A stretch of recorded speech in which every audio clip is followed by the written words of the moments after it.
सौरभ मौर्य। तो आज हम नए टॉपिक की ओर जा रहे हैं। अपने जो लेक्चर की सीरीज़ है, क्या नाम है, डायमेंशन। तो उसके लिए पहले हम कुछ बताना चाहते हैं कि जो बीच में हमारे गैप हो गई है उसका एक थोड़ा सा रीज़न था। घर में पड़ गई थी शादी, तो शादी को भी अटेंड करना ज़रूरी है, तो उस टाइम हम वीडियो नहीं बना पाए। उसके लिए हम अपने तहे दिल से सॉरी या माफ़ी मांगते हैं। तो हम चलते हैं आज एक नए टॉपिक की ओर, जिसका नाम है डायमेंशन। डायमेंशन कुछ नया टॉपिक नहीं है। जैसे आपने यूनिट पढ़ा है, जैसे ऐसे यूनिट एक कॉन्सेप्ट है, उसी तरह से डायमेंशन कॉन्सेप्ट है। यूनिट्स कॉन्सेप्ट से थोड़ा बेहतरीन कॉन्सेप्ट है डायमेंशन का। डायमेंशन का हम यूज़ करके ना बहुत चीज़ें सम्स को कर सकते हैं अच्छे तरीके से। तो आज हम उसको देखेंगे। तो पहले डायमेंशन होता क्या है। तो डायमेंशन क्या होता है, जैसे अभी हम पढ़े फिजिकल क्वांटिटीज़। अब फिजिकल क्वांटिटी को क्या करें हम, उसके फंडामेंटल क्वांटिटी की फॉर्म में लिखें। किसको भी फिजिकल क्वांटिटी दी गई, जैसे फोर्स दे दिया, प्रेशर दे दिया है, उसको हम क्या करें, किसी उसका जो फंडामेंटल क्वांटिटीज़ होते हैं, जो हमारे पास 7 फंडामेंटल क्वांटिटीज़ है, उसके फॉर्म में लिखना है। अब उस फॉर्म में अगर मान लीजिए कि इस क्वांटिटी में लेंथ 2 बार है, तो हम क्या करेंगे, लेंथ के पावर 2 बार लिखेंगे, ठीक है, सिंबल्स का यूज़ करके। ऐसे टाइम का 2 बार है तो 2 बार टाइम का रखेंगे। ये सब क्या है, उसके मतलब किसी भी फिजिकल क्वांटिटी को हम उसके फंडामेंटल क्वांटिटी के एक्सपोनेंट फॉर्म में दिखाएं या पावर की फॉर्म में दिखाने को ही क्या बोलते हैं, हम डायमेंशन कहते हैं। तो आपको ज़्यादा मतलब दिक्कत लेने की जरूरत नहीं है। जो हम बता रहे हैं आपको, इसको एकदम अच्छा खासा नोट्स प्रोवाइड करेंगे, जिसमें आपको अच्छे अच्छे डेफिनेशन मतलब बेहतरीन तरीके से लिखने मिल जाएंगी। आपको कोई ज़्यादा प्रॉब्लम होगी नहीं। तो डायमेंशन क्या होता है, डायमेंशन कुछ नहीं होता कि इट इज़ एक्सपोनेंट। एक्सपोनेंट बोलिए या पावर बोलिए,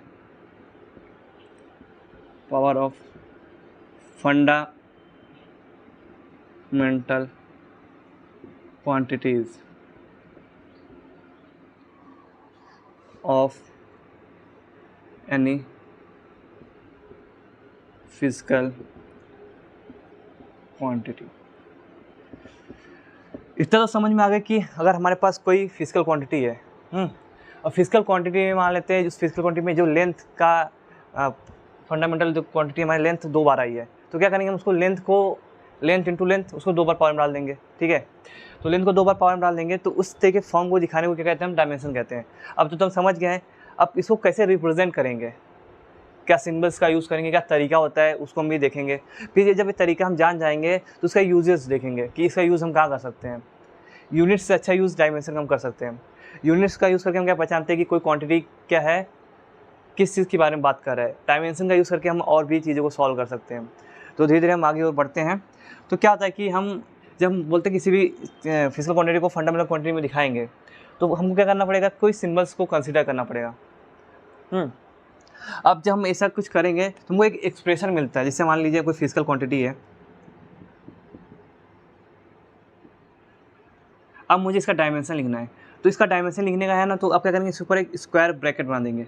जैसे ही आप किसी भी फिजिकल क्वांटिटी के ऊपर एक स्क्वायर ब्रैकेट बना दिए, इसका मतलब आप इसका क्या लिखने जा रहे हैं, कोई डायमेंशन। अब डायमेंशन क्या होगा, कुछ LMT ऐसा कुछ लिखेंगे आप। LMT लिख सकते हैं, MTL, मतलब आपको बस इस तरीके से लिखना है। कुछ उसके ऊपर पावर होंगे, कुछ इस फॉर्म में अब अगर आप लिखेंगे, इसको हम बोलते हैं क्या, डायमेंशन फार्मूला, डायमेंशनल फार्मूला बोल सकते हैं या एक्सप्रेशन बोल सकते हैं।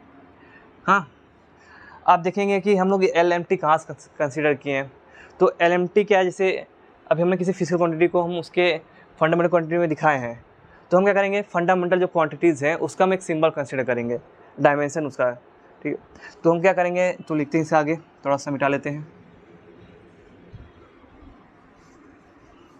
अब हमारे पास 7 फंडामेंटल क्वांटिटी है। तो पहला क्या है, लेंथ है, दूसरा मास, फिर टाइम, फिर टेम्परेचर,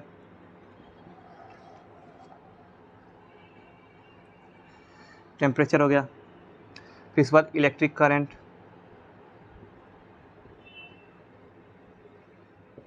फिर इसके बाद ल्यूमिनस इंटेंसिटी,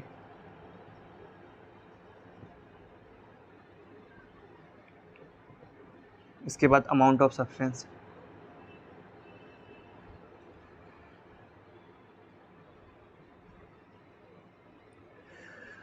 तो देखिए, अगर हम लेंथ की बात करें तो ये हमारे क्या होंगे, फंडामेंटल क्वांटिटीज हो गए।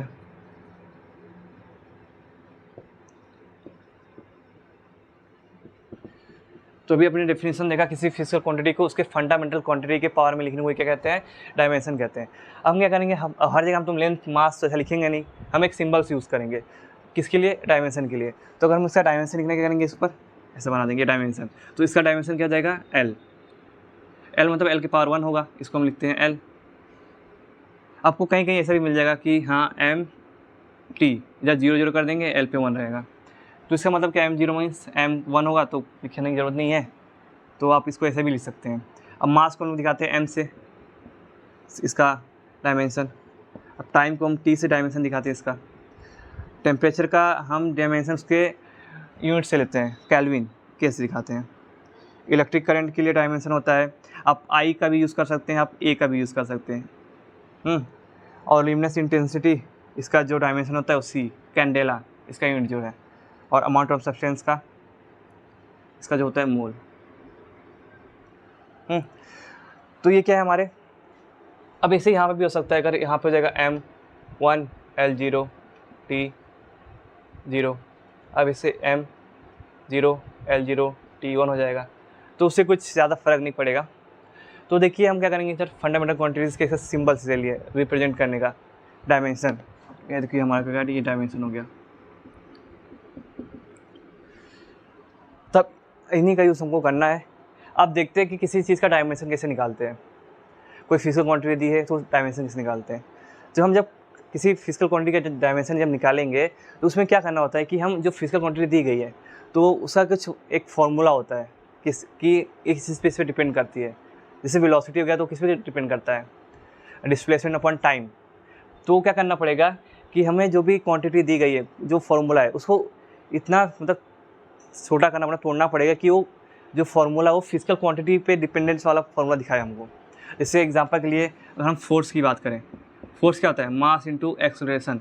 तो देखो मास तो हो गया हमारा फंडामेंटल क्वांटिटी, बट एक्सेलरेशन में क्या लेंथ तो ये सब है नहीं, तो क्या करेंगे हम इसको चेंज करेंगे। ये हो जाएगा m मान लेते v है अपॉन t है, तो अभी v भी इधर है नहीं कोई फंडामेंटल क्वांटिटी, तो v क्या होता है s अपॉन t। तो s upon T means v क्या होता है s अपॉन टी, तो नीचे भी t है तो नीचे टी स्क्वायर हो जाएगा। अब देखिए यहाँ पे हमारा फोर्स क्या हो जाएगा, mass fundamental quantity, displacement means length है वो भी फंडामेंटल क्वांटिटी, टाइम क्या है ये भी एक फंडामेंटल क्वांटिटी है। तो आप इसको इस फॉर्मूले में चेंज करेंगे पहले, ठीक है। तो आपको जब किसी भी कोई क्वांटिटी है उसका अगर डायमेंशन निकालना है तो आपको एक फार्मूला याद होना चाहिए। तो अभी शुरुआती स्टेज है तो आपको कुछ क्वेश्चन के फॉर्मूले पहले दिए होंगे, बस आपको क्या करना पड़ेगा उसको चेंज करके लिखना पड़ेगा सही से। तो हम लोग कुछ क्वांटिटीज़ का डायमेंशन फार्मूला निकाल लेते हैं जो हम आगे यूज़ करेंगे।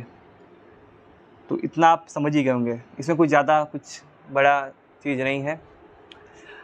अब देखेंगे कुछ चीज़ें बच चुकी हैं, जैसे जो सप्लीमेंट्री फंडामेंटल क्वांटिटीज़ होती हैं जिसमें लेंथ होता है, वो एंगल्स आते हैं। तो एंगल्स क्या होता है, एक प्योर नंबर है, तो वो प्योर नंबर है तो उसका कोई डायमेंशन नहीं होता है।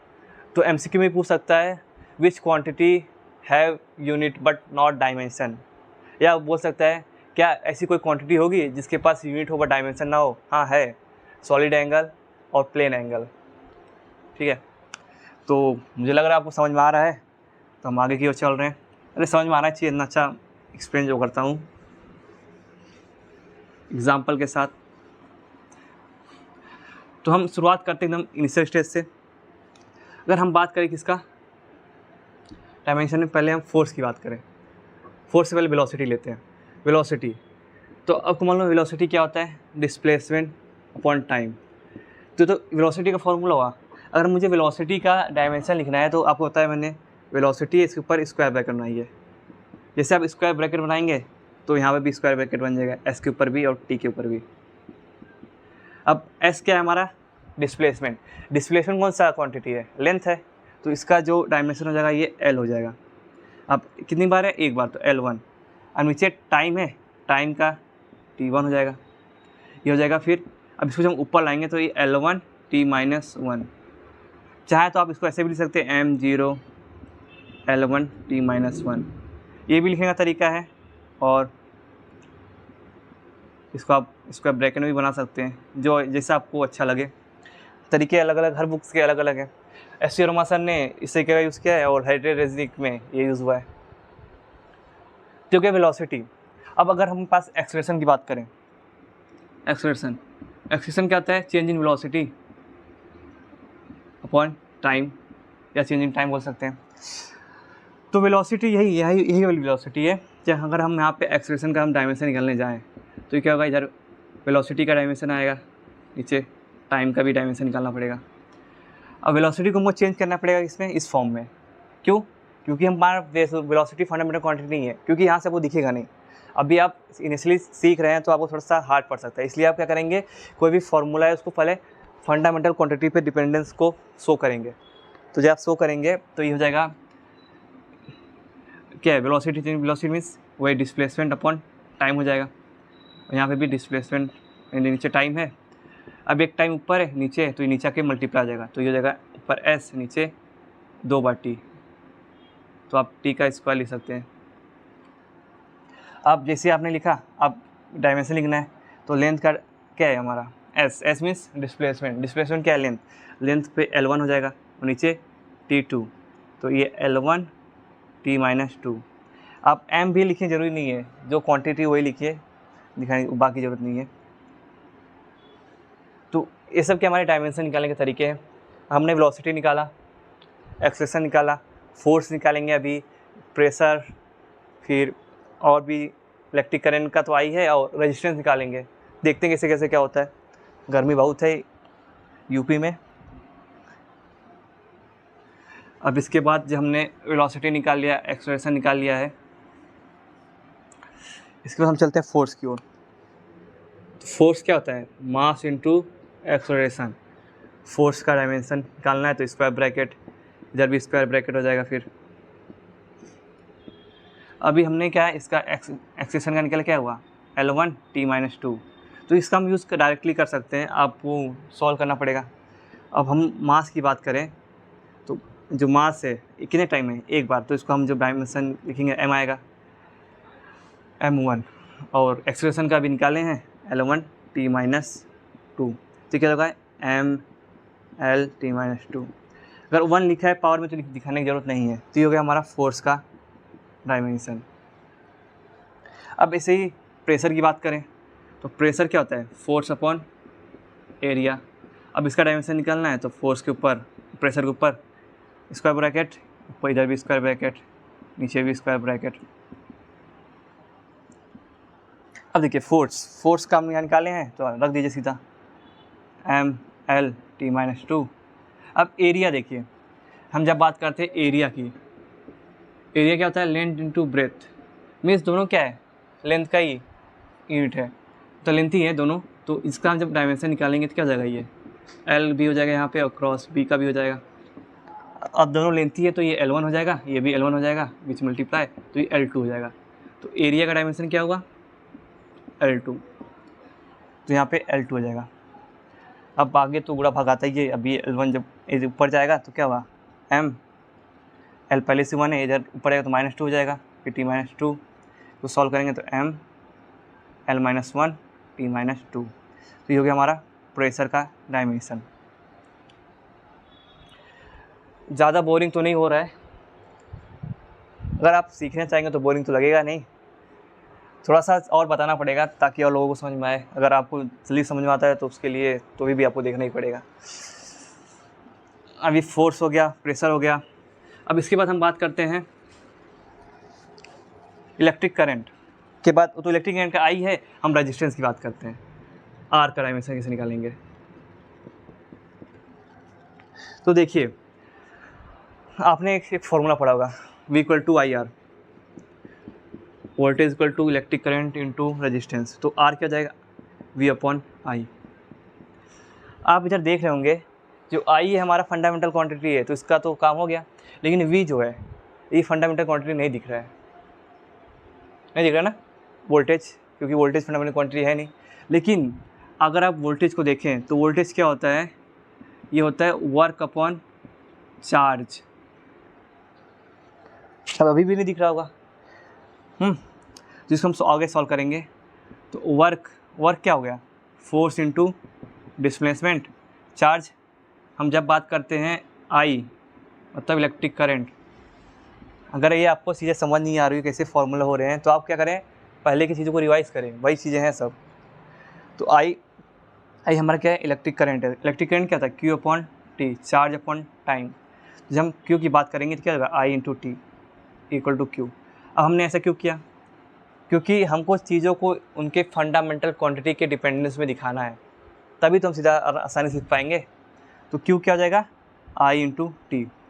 अब देखिए एफ तो हमको मालूम है, अभी निकालें। अगर हम एफ का लिखें डायमेंशन, प्रीवियसली निकालें हम m1 L1 T-2, ठीक है। तो हम इसको भी जब पुट करते हैं तो रेजिस्टेंस क्या हो जाएगा, ये हो जाएगा वोल्टेज के F into displacement upon I into T, और नीचे एक और आई पहले से ही है, तो क्या होगा ये F into S upon I square into T. अगर मुझे अब इसका क्या निकालना है, डायमेंशन, तो क्या बनाना है, इस पर स्क्वायर बनाना है। तो कुछ स्टेप्स होते हैं, तो वही स्टेप्स को अगर हम बार बार फॉलो करेंगे तो चीज़ें समझ में आएंगी, आसान लगेंगे। तो क्या होगा, हर जगह एफ का डायमेंशन क्या होगा, फिर एस का डायमेंशन, फिर आई स्क्वायर का डायमेंशन, फिर टी का डायमेंशन। T means time. तो देखिए अभी हमने एफ का डायमेंशन निकाला था, तो क्या था, ये m1 था L1 T-2। एस का डायमेंशन, एस क्या है हमारा, डिस्प्लेसमेंट मतलब एक लेंथ है, तो इसका डायमेंशन क्या हो जाएगा,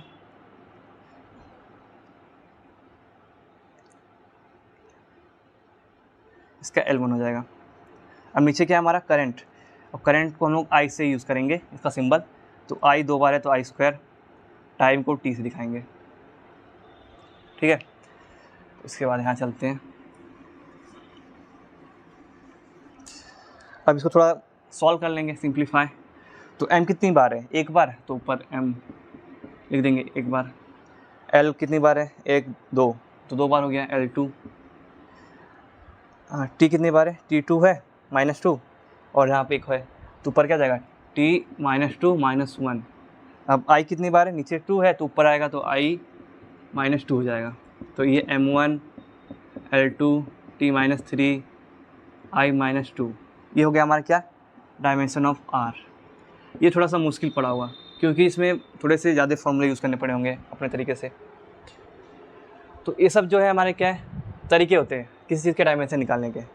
अभी जो हम डायमेंशन निकाल रहे हैं इसका यूज़ हम आगे कुछ क्वेश्चन को सॉल्व करने में करेंगे, मतलब जो इसकी प्रॉपर्टीज़ होती हैं डायमेंशन की, कि हम इसका यूज़ क्यों करेंगे, ठीक है।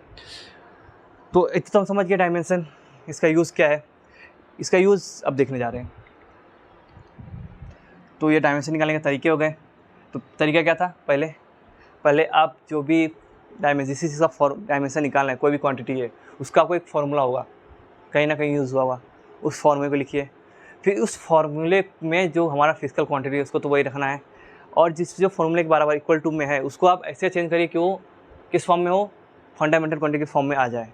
जैसे फंडामेंटल क्वांटिटी के फॉर्म में आ जाए तुरंत डायमेंशन वाला तरीका लगा दीजिए, स्क्वायर ब्रैकेट बना के, काम हो गया फिर। तो आगे की ओर चलते हुए अब इसका यूज़ देखते हैं।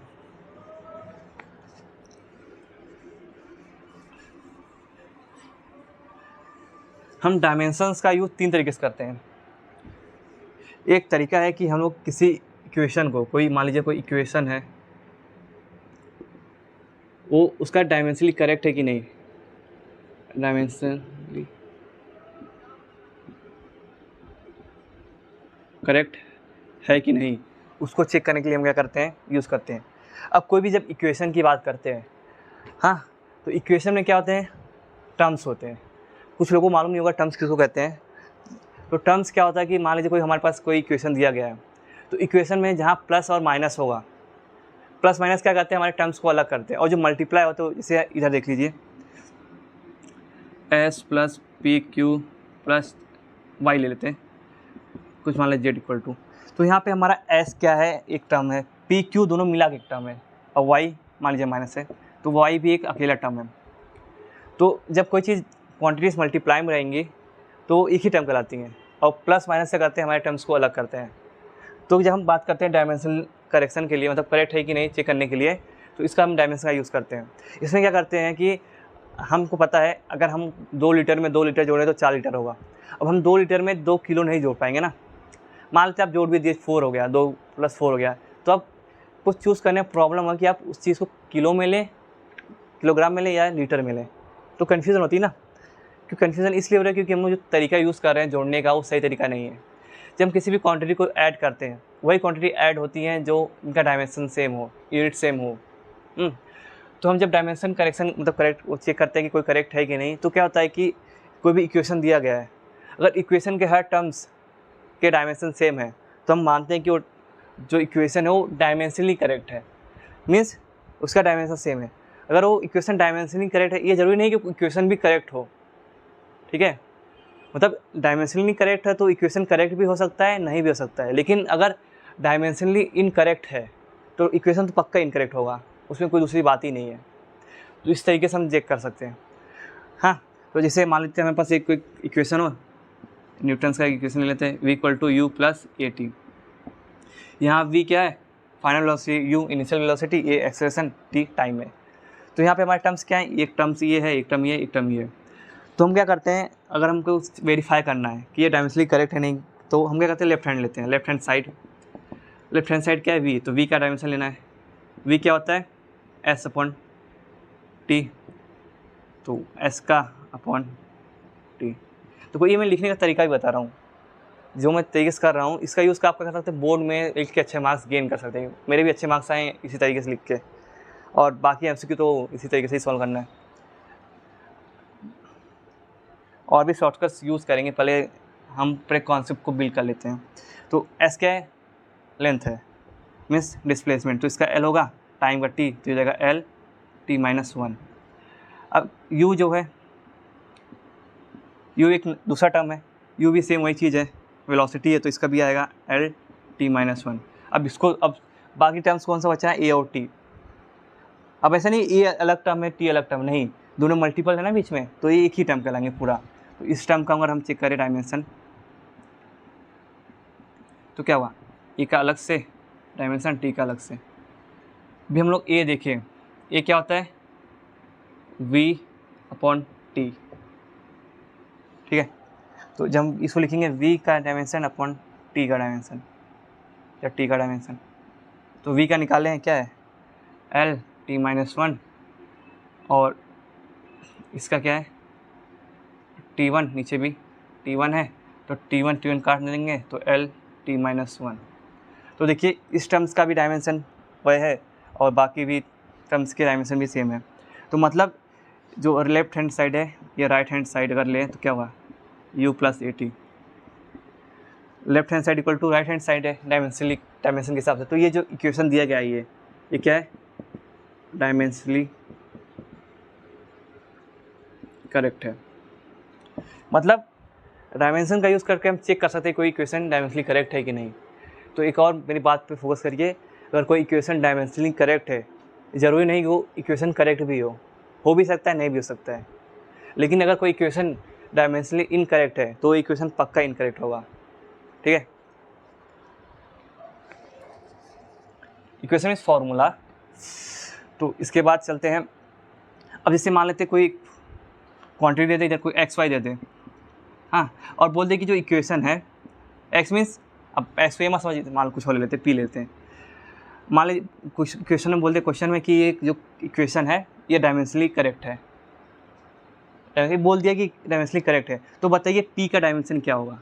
तो मालूम है जब ये चीज़ डायमेंशनली करेक्ट है तो हर टर्म का जो डायमेंशन होगा वो सेम होगा, u के साथ v के साथ।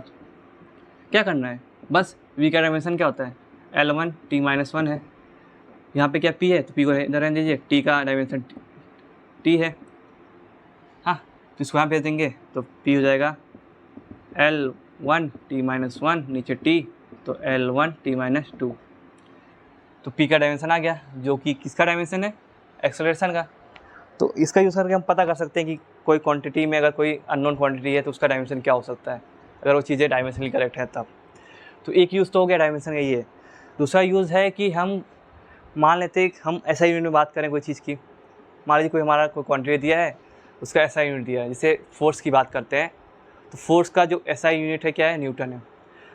अब किसी का मूड बना, चलो पूछते हैं कि दूसरे में क्या है, सीजीएस में क्या होगा। तो सीजीएस में तो डाइन कहते हैं। चलो फिर मालूम है आपको, एक न्यूटन हो गया एसआई में, सीजीएस में हो गया डाइन। अब बताइए दोनों कैसे कन्वर्ट कर सकते हैं। एक न्यूटन में कितने डाइन होते हैं, तो 10, अगर 50 न्यूटन में कितने डाइन होंगे। तो क्या करना पड़ेगा, तो मुझे चेक करना पड़ेगा कि एक न्यूटन में कितने डाइन होते हैं, मीन्स फैक्टर दिखना पड़ेगा कि कन्वर्जन फैक्टर क्या है न्यूटन को डाइन में चेंज करने के लिए। जैसे 1 मीटर में 100 सेंटीमीटर, वैसे इसी तरीके से ये भी चीज़ें हैं, तो उसको भी हम देखते हैं। तो एक तो ये हो गया, अब दूसरा करके देख लेते हैं।